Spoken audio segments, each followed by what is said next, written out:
Day number 11 of Chicago Bears training camps in the books. It was actually the Family Fest at Soldier Field, and let's talk about what happened at practice today. What's going on, guys? I'm back with another Chicago Bears training camp update video, which I'll be doing anytime there's Chicago Bears training camp going on. So subscribe to my channel if you guys want my views on all those practices. But yeah, today was the Family Fest at Soldier Field. I could not go there, unfortunately, but I know a lot of people went, had a lot of fun. It wasn't the best conditions outside. It was raining a little bit, drizzling, kind of a gloomy atmosphere outside, but still, any day you're watching Bears football, whether it's practice or a real game, is a good day in my opinion. So, all you fans that got to go, I hope you guys had fun. All the people that went that I knew, they had a lot of fun because Justin Fields and the Bears offense looked really damn good for the majority of the day, and they put on a show for the fans there in attendance. So, let's talk about what happened, okay? So I'll be reading all the reports from the people actually there. Again, credit to the reporters that reported all this, but let's begin by talking about some injuries. So there were a lot of people out due to injury today. So DeMarcus Walker, Jack Sanborn, Tremaine Edmonds, Dylan Cole, Jaquan Brisker, and Kyler Gordon were all out today of practice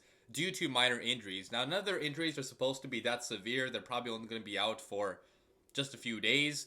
Some of them might be out for a little bit longer, but Eberflus did say that none of these injuries are thought of to be, severe. So it's not a big deal, but, it's practice right now. So they're trying to be a little bit overly cautious. You're not trying to play, especially in bad conditions when it's kind of wet outside, when you could be like minorly injured. So those guys did not play. Nate Davis, also on the offensive line, still is not playing. He's been out for the entire week after pads have came on. So Nate Davis's injury might be a little bit more severe because he's been out for a long time, but he was gone. And then also Yannick Ngakoue is not playing yet as well, obviously because he just got here, just trying to settle in, move into his new place in Chicago. So I'm sure Yannick is going to start practicing probably next week, starting on Monday. So we'll see when that happens. But yeah, that's the injury. So you can see the majority of the defense was not playing today. So that's kind of why the offense also had a field day against the defense, because everybody was out. So you would expect the Bears offense to win the day, and that's exactly what they did. So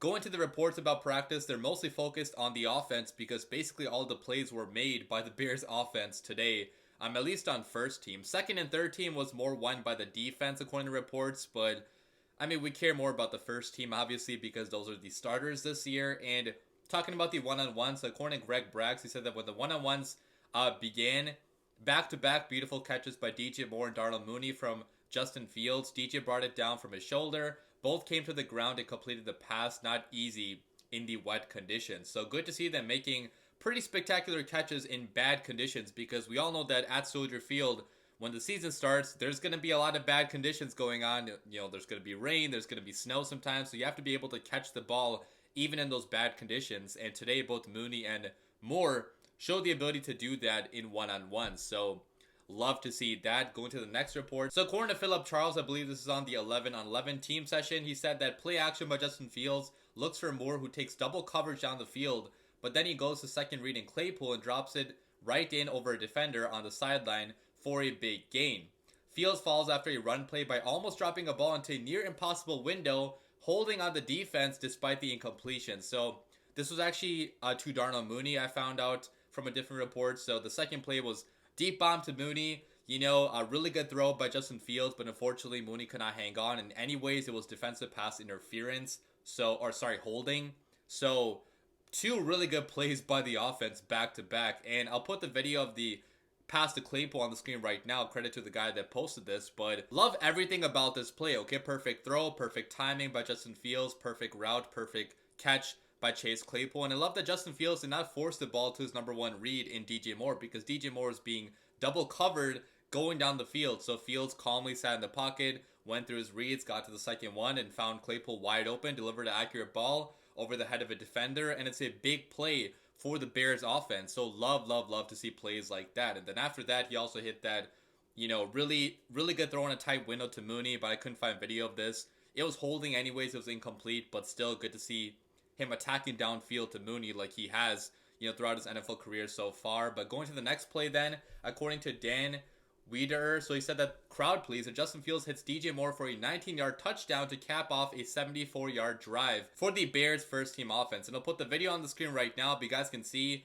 pretty easy play for both Justin Fields and DJ Moore, okay? Just running across the middle. Fields got the ball out to him in space with perfect timing, perfect touch, and DJ Moore, being the fast guy he is, having the yak ability that he has, he took it in easily for the touchdown. And I hope to see more plays like this, this season for the Bears. Just easy gimme throws for Justin Fields where he doesn't have to do that much, but these plays should be a staple in your offense. Okay, Justin Fields loves these mesh concepts where there's multiple guys running over the middle. You just find the right one, get the ball out to him in space, and that's what he did on this play. Okay, every play should not have to be a crazy wow throw with your quarterback, going sidearm or doing something crazy with his legs. No, some plays have to be easy, and these easy plays are going to be coming to Fields now this year because we have the receivers, we have the weapons to make these plays easy for him. We have guys that can actually get open on these plays, take the ball, and do something with it after the catch. Okay, put a move on a defender in the open field, get 5-6 extra yards, and boom, he got a touchdown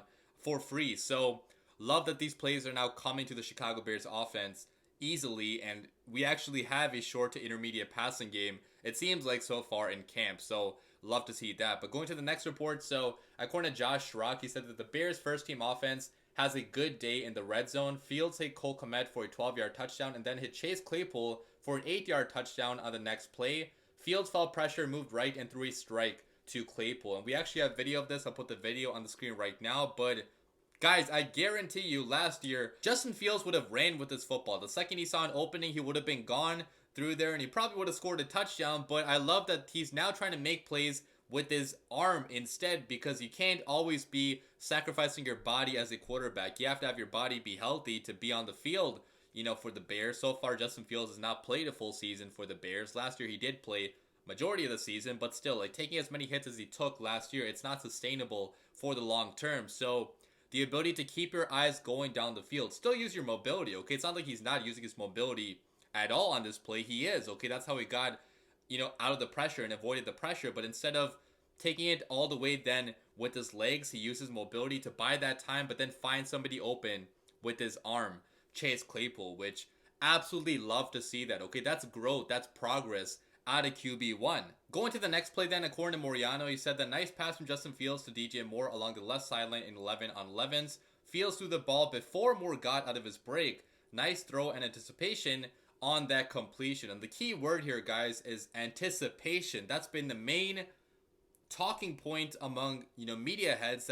That's kind of why they've been down on Justin Fields, because so far in his NFL career, he's not shown the ability to be consistently throwing with anticipation. But I've been arguing that part of the reason for that is because he hasn't had the weapons to trust for that. Okay, if you're throwing with the anticipation to a receiver, you have to trust that that guy's going to get open for you. But last year, so many times when Justin Fields did actually throw with anticipation, EQ St. Brown or whoever did not come back hard enough to the ball or was not there at the right time. So it turned into a pick for the offense and Justin Fields got blamed for it. So, now we're seeing that with these weapons, with a guy like DJ Moore, a guy that Justin Fields actually can trust, he's throwing the ball before our receivers even get out of their breaks, which again is major progress out of Justin Fields. Every NFL quarterback has to have the ability to occasionally throw with that anticipation. That's what makes the best passers the best pocket passers in the NFL. And if Justin Fields wants to be viewed as a great pocket passer, he's going to have to improve in that regard. And so far in camp,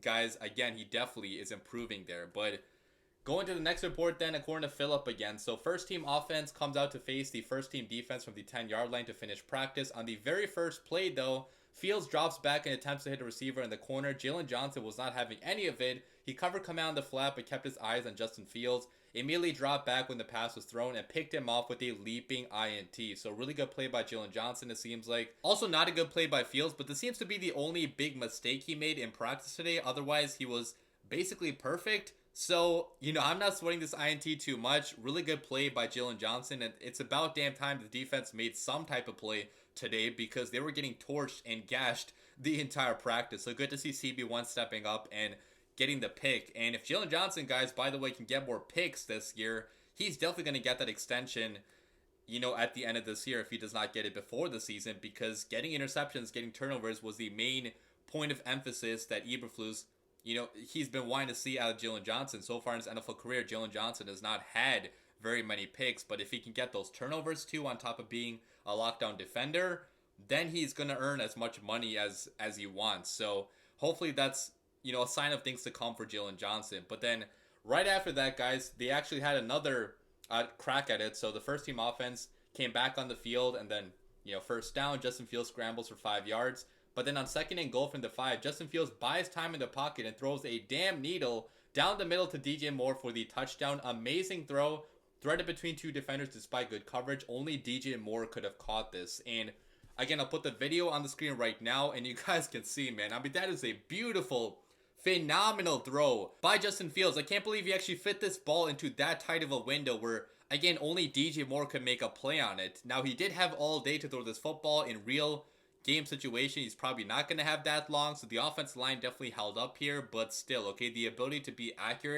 that accurate with the football, we know that Justin Fields has that ability, and now he is attempting more of these tight window, contested catch type of throws because he trusts his receivers to make these plays for him. And it's a beautiful thing to see that chemistry developing between Justin Fields and DJ Moore, and also Chase Claypool as well. He's already had that chemistry with Darnell Mooney. We haven't seen, I feel like, as many plays out of Mooney as we have in the past, but that's only because we have so many other good receivers too on the football field, and we already know that they have a chemistry going, Fields and Mooney, so that's not a problem really. But I'm happy that he is developing that chemistry with the new guys, DJ Moore and Chase Claypool. So that's all the passing plays in practice. Talking briefly about the run game, I haven't talked about the run game too much because I feel like the run game you can't really judge until the games start. Even though there are pads on, like, you're not tackling properly, you're not going as hard as you would in a game, so it's kind of hard to judge how good the run game actually is going to be. But according to Philip Charles, again, so by the way, shout out to Philip Charles for posting so many reports. He had the most reports I saw on Twitter by anybody that was at practice, so shout out to you, Philip. But he said that Roschon Johnson has some damn good feet, just got free on an outside run and hit a nasty juke move at the end. Roschon follows with a short completion that he finishes 10 or so yards down the field by lowering his shoulder.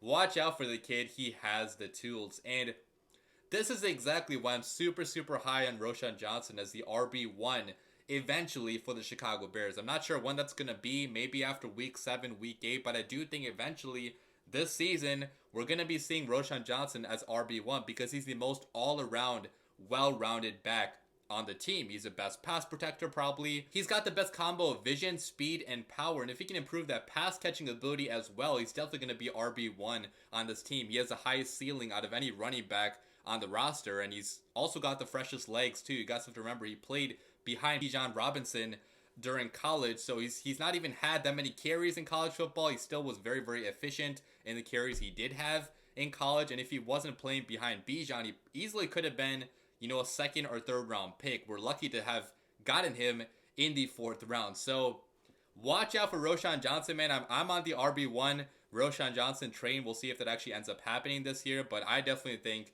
it is going to happen sometime this year. That's it for the video, guys. I'll be back with another one tomorrow. Our first preseason game, by the way, is in less than a week. It's going to be next Saturday against the Tennessee Titans at Soldier Field. I'll be having a preview video out for that game in the next few days, probably on like Tuesday, Wednesday, just talking about what to look out for in that game.